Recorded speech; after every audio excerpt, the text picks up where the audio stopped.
నమస్తే welcome to our channel నేను సిరి ఏపీలో జగన్ గారు ఓడిపోయినా కూడా టీడీపీ జనసేన మధ్య చిచ్చు పెట్టడానికి అయితే ట్రై చేస్తున్నారు మరి జగన్ వేసే ఈ ప్లాన్ సక్సెస్ అవుతుందా లేదా సో ఈ అంశాన్ని మనకి వివరించడానికి మనతో పాటు ఉన్నారు ప్రముఖ సీనియర్ జర్నలిస్ట్ జగదేవ్ గారు నమస్కారం నమస్తే అండి సార్ ఏపీలో అయితే జగన్మోహన్ రెడ్డి గారు ఓడిపోయిన తర్వాత కూడా ఇంకా స్టిల్ ఆయన కుట్రలు ఆగలేదు అనుకోవాలా ఎందుకంటే టీడీపీ జనసేన మధ్య చిచ్చు పెట్టే ప్రయత్నం చేస్తున్నారు మరి ఈ ప్లాన్స్ అన్నీ సక్సెస్ అయ్యే అవకాశాలు ఉన్నాయంటారా ప్లాన్ సక్సెస్ అవ్వకపోగా పాత సామెత ఒకటి ఉంది ఎవరు తీసిన గోతులు వాళ్ళే పడతారు అన్నట్టుగా అసలు వాస్తవానికి టీడీపీ జనసేన మధ్య అసలు కలవకుండా ఈయన దత్తపుత్రుడు ప్యాకేజీ స్టారు స్క్రిప్ట్ చదువుతాడు చంద్రబాబు ఏది చెప్తే అదే మాట్లాడతాడు ఎన్నన్నా కూడా విడిపోలేదుగా వీళ్ళ పంతం అదే వీళ్ళ టార్గెట్ అదే ఎట్లాగైనా విడగొట్టి పోటీ చేస్తే మనమే గెలుస్తామనే కాన్సెప్ట్లో ఉన్నారు పూర్తిగా రెచ్చగొట్టి ఒక విధంగా వీలే బాధ్యులు చంద్రబాబు గారిని అరెస్ట్ చేయడం ప్లస్ అయిపోయింది అంతా ఒక్కసారిగా స్తబ్దుగా ఉన్న టీడీపీ శ్రేణులన్నీ హైలైట్ అయిపోయి పవన్ కళ్యాణ్ గారు జైలుకి వెళ్ళి ములాఖత్ అయ్యి వెంటనే వచ్చి ఆ స్టేట్మెంట్ ఇచ్చేశారు కలిసి పోటీ చేస్తున్నామని చెప్పి హ్యాపీయే కదా ఇప్పుడు వాళ్ళు ఏం ప్లాన్ చేశారు ఎట్లాగైనా ఎడమొహం పెడమొహంలా చేయాలి వీళ్ళిద్దరు కలిసి పోటీ చేస్తే మనకు రిస్క్ అని అనుకున్నారు ఇప్పుడు కూడా మరలా ఇట్లా చిచ్చు పెడుతున్నారు అన్నట్టు కూడా వార్తలు వస్తున్నాయి అంటే వాళ్ళ మనుషులతోనే చేపించి అటు జనసేన చేపించారు అని చెప్పి టీడీపీ చేపించిందని చెప్పి జనసేన వాళ్ళకి కూడా చేస్తున్నారు అన్నట్టుగా ఒక వార్తలు అయితే వినిపిస్తున్నాయి అంటే మళ్ళీ ఇక్కడ ఏమవుద్ది ఎక్కడైతే టీడీపీ జనసేన ఒకవేళ పదవుల గురించి ఇబ్బంది పడవలసి వస్తుందేమో పెప్పి పాపం వాళ్ళే ముందు లైన్ క్లియర్ చేస్తున్నారేమో నాకు తెలిసి అంతే కదా మాకు పదవి ఇవ్వలేదు మాకు ఈ సీట్ ఇవ్వలేదు అని మాకు గెలిచిన తర్వాత తెచ్చి చూద్దాం అనుకున్నాను మీరు మాకు పట్టించుకోవట్లేదు అనే అపోహలు లేకుండా పాపం వీళ్ళే లైన్ క్లియర్ చేస్తున్నారేమో అనిపిస్తుంది దాని బెస్ట్ ఎగ్జాంపుల్ వర్మ గారి మీద అటాక్ చేయించారు వర్మ గారి మీద ఎవరు అటాక్ చేస్తారు చెప్పండి అయితే ఫర్ ఎగ్జాంపుల్ జనసేన వాళ్ళు చేశారు అనుకుందాం కాసేపు ఎందుకు పవన్ కళ్యాణ్ గారు ఓడిపోయారని చేస్తారా పవన్ కళ్యాణ్ గారు ఎంత బంపర్ మెజార్టీ ఇప్పించారని చేస్తారా సో జనసేనలకు లేదా పరిస్థితి ఎందుకు పవన్ కళ్యాణ్ గారు బంపర్ మెజార్టీతో గెలిచారు దానికి ప్రధాన కారణం వర్మ గారు అని పవన్ కళ్యాణ్ గారు స్వయంగా స్టేట్మెంట్ ఇచ్చారు అంత అయింది కదా గెలిచిన తర్వాత కూడా ముందు గెలిచిన తర్వాత కూడా గుర్తుపెట్టుకుని మాట్లాడడం కూడా గొప్ప విషయమే కదా సో జన సైనికులందరూ హ్యాపీ అదే మా వర్మ గారికి కూడా తగిన గుర్తింపు దొరికిందిరా ఈరోజు వర్మ గారు అంటే పిఠాపురం వర్మ అంటే అందరికీ ఆర్జీవి గారే గుర్తొస్తారు ఈరోజు వర్మ గారు అంటే పిఠాపురం వర్మ గారే గుర్తొస్తున్నారు అందరికీ ఎందుకని బికాజ్ ఆఫ్ పవన్ కళ్యాణ్ గారు అరే మా వర్మ గారికి కూడా ఒక సముచిత స్థానం కల్పించింది రాష్ట్రంలో అనే ఫీలింగ్ కూడా ఉంటుంది కదా సో టీడీపీ వాళ్ళు అటాక్ చేయరు ఇంకెవరు చేస్తారు క్లియర్ కట్ అక్కడ కూడా వీలే చేసి అలా చేపిస్తున్నారని అనిపిస్తుంది మరోవైపు జగన్మోహన్ రెడ్డి గారు ఎప్పుడూ స్పందించిన వ్యక్తి రాష్ట్రంలో ప్రజాస్వామ్యం ఉందా లేదా అని ట్వీట్లు చేస్తున్నారు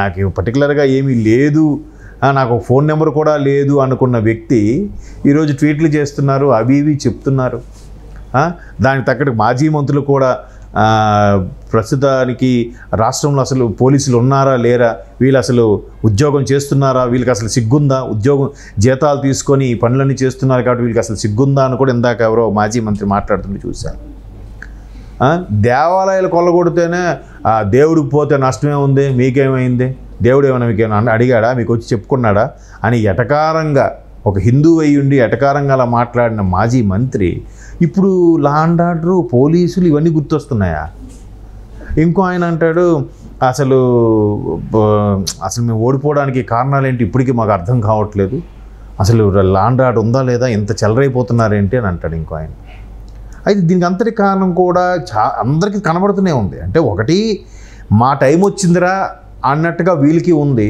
మరి వాళ్ళు కూడా తగ్గాలి కదా గవర్నమెంట్ లేనప్పుడు ఎలాగ వీళ్ళు అణిగి మనకు అమ్మో ఎవడే మాట్లాడితే లోపల వేసేస్తారని భయపడి వీళ్ళు ఉన్నారు కదా 5 ఏళ్ళు మరి ఇప్పుడు అలా 5 ఏళ్ళు నెక్స్ట్ 5 ఏళ్ళు ఉండాలి కదా ఆయన ఇప్పటి నుంచే స్టార్ట్ చేస్తున్నారంటే అర్థం ఏంటి రెచ్చగొట్టే ధోరణులు అన్నమాట ఇవన్నీ అంతే కదా పిఠాపురం వర్మ గారు కూడా క్లియర్గా చెప్పారు నా మీద అటాక్ చేసింది నా కారు మీదగా విసిరేందుకు కూడా కేవలం వీళ్ళే ఓడిపోయిన బాధతో అక్కసుతో డబ్బులకు అమ్ముడుపోయిన వాళ్ళే వచ్చి పని చేశారు అన్నట్టు కూడా క్లియర్గా చెప్తున్నాడు ఆయన ఎవరికి ఇప్పుడు లాభం లబ్ధి ఎవరికి ఎన్నో జరిగాయి ఎంతోమంది దాన్ని ఏమంటారు దళితుల విషయంలో కానీ చాలా వరకు ప్రతిదీ తినేశారు కదా ఇసుకలు మొన్న కూడా మా మిత్రుడు ఒకరు చెప్తున్నాడు కౌంటింగ్ రోజు ఈవినింగే లారీలు ఇసుక లారీలు తరలించేస్తున్నారంట ఈవినింగ్ అయితే ఆఖరికి ఊర్లో వాళ్ళందరూ ఇంకా గవర్నమెంట్ టీడీపీ వచ్చేసింది కదా, ఫుల్ స్వింగ్లో ఉంది కదా, అప్పుడు ధైర్యం వచ్చి వీళ్ళు ఆపుకుంటే ఒక్కొక్కడు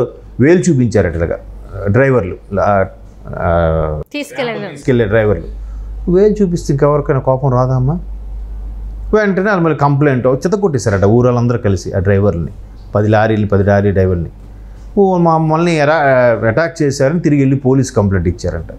పోలీసులు ఏం రెస్పాండ్ అవ్వాలి. ఎందుకు అవుతారమ్మా? ఎందుకు అవుతారు? ఎవరు కొట్టారు? ఎందుకు కొట్టారు?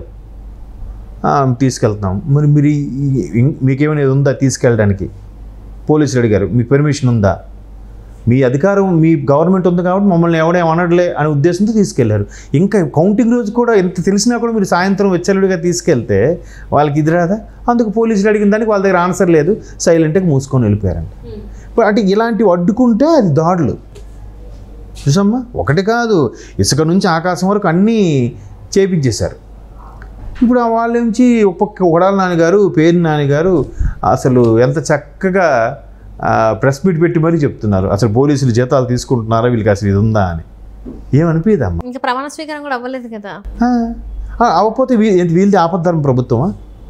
అంతేనా మీ ఉద్దేశం?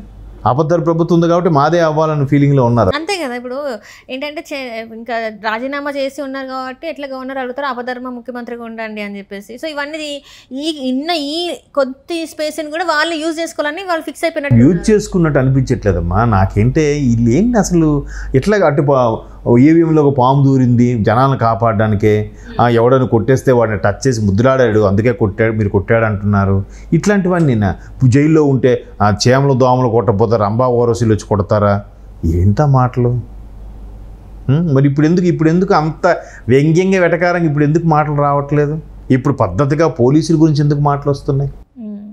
ఇప్పుడు ఇంతకుముందు కూడా ఒక రాజమండ్రి లోకల్ లీడర్, కూటమికి సంబంధించిన లీడర్ అదే అన్నాడు, మీరు కవ్వింపే చర్యలు చేస్తున్నారు, ఇప్పుడు జరిగిన దాడులన్నిటికి కూడా గతంలో మీరు బిహేవ్ చేసిన దానికి దీని ప్రతీకారం అనుకోండి, ఇంకేమైనా అనుకోండి, బట్ ఇలాగే ఉంటుంది అని చెప్పి ఆ నాయకుడు క్లియర్గా చెప్తున్నాడు. పెద్ద తరం వాళ్ళు పెద్ద చంద్రబాబు గారు అలాగే పవన్ కళ్యాణ్ గారు ఊరుకోవచ్చేమో, లేదంటే బడా నేతలు సర్లే ఎందుకు లేరా ఊరుకోండి అని అనొచ్చేమో, కానీ కుర్రోలు మేము ఆగేదే లేదు. ఒకటా రెండా ఎంత టార్చర్ పెట్టారు, ఎన్ని ఇబ్బందులు గురి చేశారు. అందులో ఒక నాయకుడు అయితే లెటర్ చెప్తున్నాడు, నేనైతే ఏమవుతుందని చెప్పి 6 నెలలు ఊరుది వెళ్ళిపోయానబ్బా, అంత దారుణంగా బిహేవ్ చేశారు వీళ్ళు, ఇంకేం చేయాలి చెప్పండి. అన్ని తర్వాత వచ్చి మళ్ళీ మాట్లాడి కాంప్రమైజ్ చేసి సరే ఒప్పుకున్నాను. తప్పు లేకపోయినా, తప్పు ఉంటే మీరు అన్నట్టు ఏదైనా చేయొచ్చు, తప్పు లేకపోయినా ఒక డాక్టర్కి మాస్క్ అడిగాడని చెప్పి డాక్టర్కి వెనక్కి చేతులు కట్టి మరి చాలా దారుణంగా చేశారు కదమ్మా. అలాంటివి ఎన్ని ఉన్నాయమ్మా. ఒక మెయిన్ ఆ కుటుంబ సభ్యుల్లో ఉన్న ఒక వ్యక్తికే, మాజీ మంత్రికే చంపేశారు కదమ్మా. ఎవరు చంపారో తెలియదు. మరి వాళ్ళ పరిస్థితి అలాగుంటే అప్పుడు మరి లాండ్ ఆర్డర్ లేదా? అప్పుడు ఈ ట్వీట్లు ఎక్స్లు గుర్తు రాలేదా? డ్రైవర్ని చంపేసి కూడా ఇంటికి పార్సల్ పంపిస్తే దానికి కూడా పోలీసులు మరి మాట్లాడాలి. అప్పుడు మరి పోలీసులు జీతాలు తీసుకోవట్లే, ఇప్పుడే తీసుకుంటున్నారు పోలీసులు. అప్పుడు అంటే వీళ్ళు ఒప్పుకున్నట్టే కదా ఆ టైంలో, మరి పోలీసులను కూడా ఇబ్బంది పెట్టినట్టే వీళ్ళే ఒప్పుకున్నట్టు కదా. మరి ఇవన్నీ చిన్న లాజిక్స్ కూడా మరి వీళ్ళు లేదమ్మా, ఫీలింగ్ లేవు. అది ఒకవేళ చూపిస్తే మన వైపు చూపిస్తాయని కూడా అనుకోవట్లేదు. ఏం కాదులే, ఏం చేస్తారు చూద్దాంలే అన్నట్టుగానే ఉంది. అంటే ఇంక ఈ 5 సంవత్సరాలు ఇలానే కొనసాగుతుంది అంటారా, లేకపోతే ఈ ఎమ్మెల్యేల మీద, నేతల మీద ఏమైనా యాక్షన్స్ తీసుకునే ఇప్పుడు అవకాశం ఉందంటారా? లేదు, స్టార్టింగ్లో కాబట్టి ఆవేశం కొద్దిగా కుర్రోళ్ళు లాంటి వాళ్ళు దుందుడుగా ఉంటారు. కొద్దిగా గవర్నమెంట్ ఇది అయిందంటే సెట్ అయిపోద్ది, మరి అదేముండదు. బట్ అప్పటికి వాళ్ళు కవ్వించే చర్యలు చేస్తే మాత్రం అరే మరి మా ఇలాకాలోకి వచ్చి నువ్వు మమ్మల్ని లొల్లి పెట్టేదేందిరా అని చెప్పి రివర్స్ అవుతారా అవరా. కాబట్టి స్టార్టింగ్లో ఉంటుంది కొద్దిగా వేడి ఆవేశం ఉంటుంది కాబట్టి వీళ్ళకి కూడా, తర్వాత సర్దుమణిగిపోతుంది అనుకుంటున్నాను. బట్ అప్పటికి ఇలాంటి కవ్వింపే చర్యలు మా వాళ్ళకి అసలు పట్టించుకోవట్లేదు మా కార్యకర్తలు అని అంటే మాత్రం చూడాలి మరి ఏం జరుగుతుంది అనేది. Right sir, right. Thank you so much sir.